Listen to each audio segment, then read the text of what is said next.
பசும்பொன் முத்துராமலிங்க தேவர் திருமகனாருக்கு தாவேக தலைவர் விஜய் மாலை அணிவித்து மரியாதை.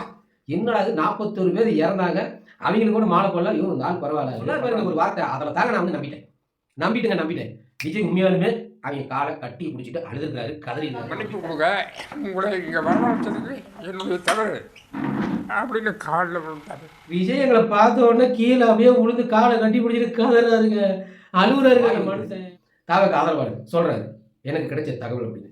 நெறியாளரே கோவம் வந்துருச்சு. டேய் ஏன்னா வெளிப்படையா இருக்கணும் சார். இன்றைக்கு இந்த குடும்பங்கள் வந்துச்சு, நான் பார்த்த 2 லைன் ட்வீட் பண்ண முடியாதா? சரி, என்ன நீ எப்படி என்ன எல்லாமே தகவல்ல செய்து பண்ணுமா சார்? முஸ்தபா சார் எல்லாமே தகவல்ல பண்ணுமா?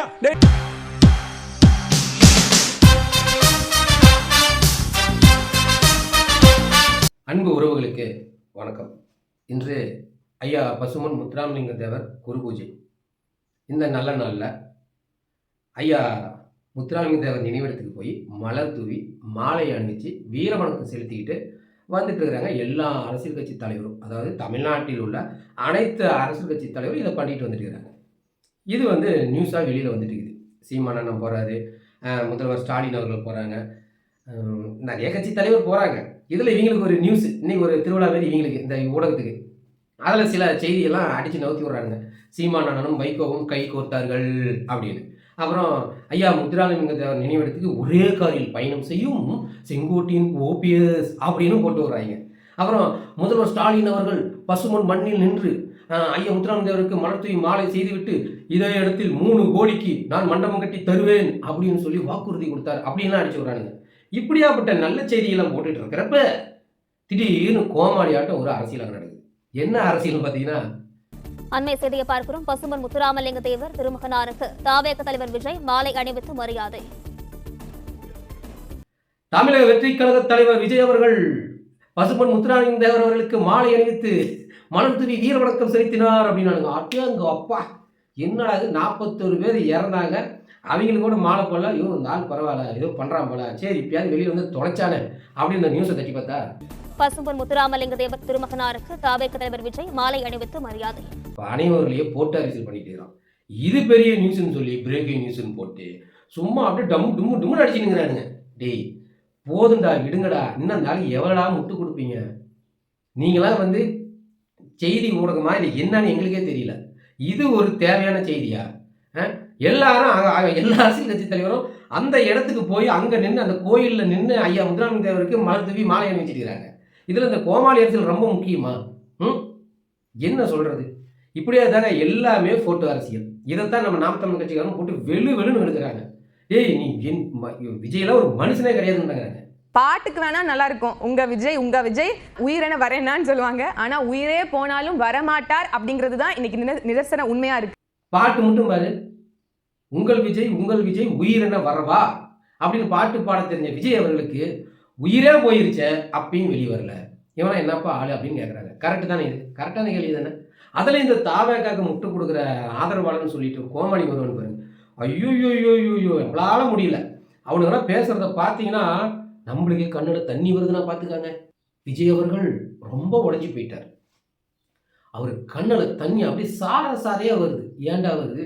பாதிக்கப்பட்ட மக்களை பார்த்த உடனே அப்படியே அழுதுட்டார், அப்படியே நீட்டி காலை உழுந்துட்டார். அந்த பாதிக்கப்பட்ட மக்களை பார்த்த உடனே காலை கட்டி பிடிச்சி, அம்மா மன்னிச்சிடுங்க, என்னாலதான் இந்த தப்பு நடந்துருச்சு, என்னை மன்னிச்சிடுங்க, இறுதி வரை உங்களுக்காக நான் நிற்பேன் அப்படின்னு சொன்னாருன்னு தகவல் வெளியாயிருக்குது அப்படின்னு சொல்றாங்க இந்த ஆதரவாளர்கள்.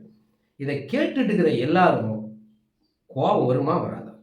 அதுலேயும் பக்கத்தில் உட்காந்துட்டே நிறைய பக்கத்தில் உட்காந்துட்டே இந்த பாய் ஒருத்தர் தாவக்கு ஆதரவாளர் சொல்றாரு, எனக்கு கிடைச்ச தகவல் அப்படின்னு.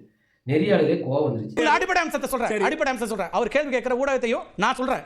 ஏன்னா எந்த ஒரு இடத்துலயும் இன்னைக்கு நாம் தமிழரோ பாஜகவோ திமுகவோ அதிமுகவோ என்ன கருத்தையும் அவங்க ஆஃப் த ரெக்கார்ட் சொன்னாங்கன்னா வெர்ஷன் வாங்கிட்டு வாங்க. உங்களுக்கு மட்டும் தான் நீங்களா என்ன நினைச்சுக்கிறீங்க? ஏய் ஏன்னா இப்ப எங்களை சாவடிக்கிறீங்க? நாங்களாம் ஏதாவது நியூஸ் பண்ணணும்னா இப்போ சீமானவர்கள் ஐயா முத்துராமலிங்க தேவருக்கு நினைவிடத்தில் மாலை அணிவித்தார் அப்படின்னா நாங்கள் அந்த வீடியோவை நாங்கள் போடுவோம். இப்போ முதல்வர் போகிறாருன்னா அந்த வீடியோ போடுவோம். இப்போ மற்ற அரசியல் கட்சி தலைவரும் அந்த வீடியோ போடுவோம். நீங்கள் மட்டும் எது சொன்னாலும் எங்களுக்கு எதுவுமே ரெக்கார்டு கொடுக்க மாட்டேங்கிறீங்களே. கேட்டால் தகவல் வந்தது யோ வெறும் தகவல் மட்டுமே நாங்கள் போட முடியுமா, என்ன பேசுறீங்க நீங்க அப்படின்னு சொல்லி கோபத்தில் திட்டார். நெறியாளர் அந்த ஆளை திட்டியே விட்டாரு. நான் தெரியாம தான் கேட்குறேன், எதை எடுத்தாலும் தகவல் வந்துச்சு, தீர்க்கமே உங்களுக்கு சொல்ல தெரியாதா, ஒரு ஆதாரத்தோட பேசவே தெரியாதா, மனசாட்சி வேணா? இந்த லட்சணத்தில் இந்த மீடியா இப்படி திட்டுறாரு பார்த்தீங்களா அந்த நெறியாளர். இப்போ அந்த மீடியாவை என்ன பண்ணுதுன்னா, அந்த பாதிக்கப்பட்ட மக்கள்லாம் விஜய் பற்றி ஊருக்கு போயிடுறாங்கல்ல, அவங்க வீட்டுக்கே போய் விஜய் உங்கள்கிட்ட என்ன சொன்னார் அப்படின்னு கேட்குறாங்க. நிறைய பேர் நிறைய கருத்தை சொல்கிறாங்க. அதில் எனக்கு நான் பார்த்தது எனக்கு சிரிப்பே வந்துருச்சு. சிரிப்பு வருமாப்பா, அவங்க பாதிக்கப்பட்டிருக்கிறாங்க, உனக்கு சிரிப்பு வருதா, அவங்களோட வழியெல்லாம் சொல்கிறாங்க, உனக்கு சிரிப்பு வருதா அப்படின்னு எனக்கு கேட்கக்கூடாது. அவங்க பேசுகிறத பார்த்தா உங்களுக்கு சிரிப்பு தான் வரும். அவங்க பேசுகிறது என்னமோ சோகமாக தான் பேசுகிறாங்க. விஜய் பாவங்க, எங்களை பார்த்த உடனே அழுதுட்டாருங்க அப்படிங்கிறாங்க. ஆமாம் அழுதுட்டாரு, ஓகே. எங்களுக்கு ஏதாவது தெரியுமா, நாங்கள் பார்க்குறதுக்கு ஏதாவது வாய்ப்பு இருக்குதா, அப்படி ஏதாவது கிளிப் வெளியே வருதா? இல்லை. விஜய் எங்களை பார்த்த உடனே கீழே அப்படியே உழுந்து காலை கட்டி பிடிச்சிட்டு கதறாருங்க, அழுகுறாருங்க அந்த மனுஷன் அப்படிங்கிறாரு. சரி, அடுத்தது அப்படின்னு பார்த்தா ஒரு பெரியவர். அந்த பெரியவர்லாம் அவர் சொன்னார் பாருங்க ஒரு வார்த்தை, அதில் தாங்க நான் வந்து நம்பிட்டேன். அவர் எங்களை பார்த்த உடனே கட்டி பிடிச்சி அழுதுட்டாருங்க, என் காலில் உழுது கட்டி பிடிச்சிட்டு காலை உடவே மாட்டேன்னு கதறாருங்க. அந்த மனுஷன் அப்படி தூக்கி நிற்கிறங்க. எனக்கு இது விஜய் மாரியே தெரியலைங்க. ஆள் சாப்பிடலையாட்டு இழைச்சி போயிட்டாரு, முடியலாம் வெட்டலை, பைத்தியக்காரனவே மாறி போயிட்டாங்க அப்படின்னு சொல்கிறத நான் நம்பினேன். உண்மையாலுமே அவன் பைத்தியக்காரன் தான், விஜய் உண்மையாலுமே பைத்தியக்காரன் தான். ஏன்னு கேட்டீங்கன்னா ஒரிஜினல் பாடி எங்கேயோ உட்காந்துங்குது. இவன் வந்து சினிமாவில் இந்த ஃபைட் சீனுங்கெல்லாம் டூப் போடுவாங்களே, அப்படி ஒரு டூப்பை இறக்கி விட்டு பாதிக்கப்பட்டவங்களை போய் நீ கட்டி பிடிச்சி அழு, இங்கே வெளியில் போய் சொல்லட்டும். உண்மையாலுமே அது நடந்திருக்குது. ஏன்னா விஜய் வந்து தமிழ்நாட்டில் எல்லாரும் பார்த்துக்கிறாங்க, விஜய் முகம் எப்படி இருக்குன்னு தெரியும். ஆனால் அந்த பெரியவர் சொன்ன தகவல் தான் நம்ம முக்கியமான தகவல். பைத்தியக்காரன் ஆகிட்டான், முடியெல்லாம் வெட்டலை, அவனை பார்த்தாலே எனக்கு பாவமாக இருக்குது, பிச்சைக்காரன். இது எப்படி இருக்குது, நல்லா இருக்குல்ல? இப்போ இதில் வந்து நீங்கள் என்ன புரிஞ்சுக்கணும்னா, இவங்க சொன்ன தகவல்லாம் உண்மை, தகவல் உண்மை. பாதிக்கப்பட்ட மக்களை பார்த்தவொன்னே அதுவும் தனித்தனியாக பார்த்துருக்குறாரு, ஒட்டுமொத்தமாக பார்க்குறாரு, தனித்தனியாக பார்த்துருக்கிறாரு. பார்க்குற ஒவ்வொரு குடும்பத்திட்டையும் அழுதுருக்கிறாரு, நீட்டி காலில் விழுந்துக்கிறாரு, கோலை கட்டி பிடிச்சிட்டு கதறிக்கிறாரு, என் மேலே தான் தப்பு, என்னை மன்னிச்சிக்காங்க அப்படின்னு சொல்லியிருக்கிறாரு.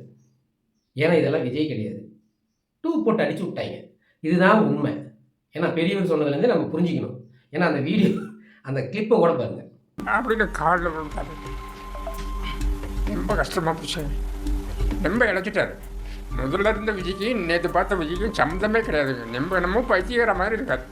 இப்போ எப்படி இந்த மக்கள் எல்லாம் இருந்தாலும் ஏமாத்துறான்னு பார்த்துக்கோங்க. இவன் எவ்வளோ பெரிய பைத்தியக்காரன் அப்படின்னு நீங்கள் இதுலேருந்தே தெரிஞ்சுக்காங்க. ஏன்னா அந்த பெரியவர் சொன்னதான் கரெக்ட், பைத்தியக்காரனாவே மாறிட்டாங்க. அதனால தான் வெளியில் வரதில்லை, வெயில் பட்டால் அலர்ஜி ஆகாது, கூட்டத்தை பார்த்தா ஒன்றும் முடியாது, யார் நம்மளை வந்து தொற்றக்கூடாது, நம்ம எப்போதுமே தனிமையில் தான் இருக்கணும், தன்னை பாதுகாத்துக்கணும் தான் வேலை செய்கிறோம். அதனால தான் எவனோ ஒரு டூப்பை இறக்கி விட்டு இந்த வேலையெல்லாம் பார்த்துக்கிறாங்க. இது வெளியில் தெரிஞ்சிடக்கூடாது, இது வெளியில் தெரிஞ்சிடவே கூடாது. இன்னும் நடிகனா சினிமாவில் பார்க்குறது வேறு, நேரில் பார்க்குறப்ப மாற்றங்கள் இருக்கும்.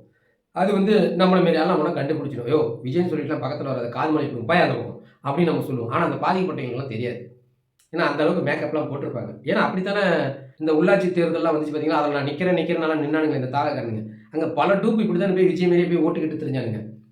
இதே தான் அந்த பாதிக்கப்பட்ட மக்கள்கிட்ட பண்ணியிருக்கிறானுங்க. இவன் எப்போதும் கோமாளி அரசியல் தான் செய்வான், மக்களுக்கான அரசியல் செய்ய மாட்டான்.